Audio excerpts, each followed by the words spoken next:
നമസ്കാരം, ഞാൻ മനോജ് നെടിയാക്കൽ. റബ്ബറിൽ ഉണർവില്ല.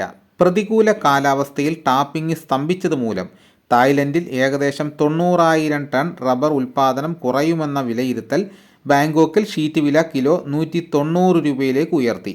ഇതിൻ്റെ ചുവട് പിടിച്ച് മലേഷ്യൻ, ഇന്തോനേഷ്യൻ മാർക്കറ്റുകളിലും ഉൽപ്പന്നം മികവിലാണ്. ജപ്പാൻ ഒസാക്ക എക്സ്ചേഞ്ചിൽ റബ്ബർ വില വാരാന്ത്യം 328 യെന്നിലാണ്.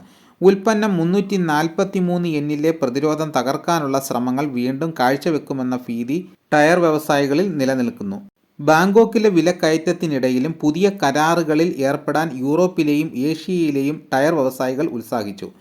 ചൈനീസ് ടയർ വ്യവസായികൾക്കൊപ്പം സിംഗപ്പൂർ, ഇന്ത്യൻ വ്യവസായികളും മുൻപന്തിയിലുണ്ടായിരുന്നു. തായ് മാർക്കറ്റിൽ 19,034 രൂപയിലാണ് വാരാന്ത്യം റബ്ബർ.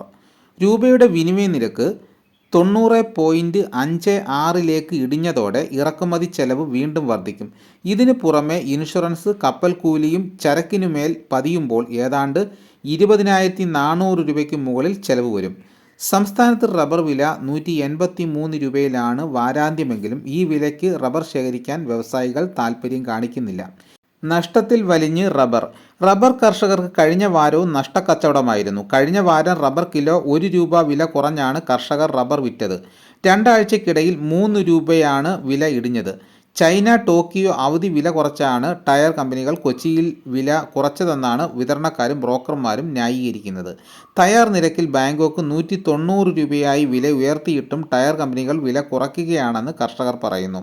ഉൽപ്പാദനം കുറഞ്ഞതോടെ വിൽപ്പനയ്ക്ക് റബ്ബർ വരവ് കുറവാണ്. പണത്തിന് അത്യാവശ്യക്കാരായ ചെറുകിട കർഷകരാണ് റബ്ബർ വിറ്റതെന്ന് വ്യാപാരികൾ.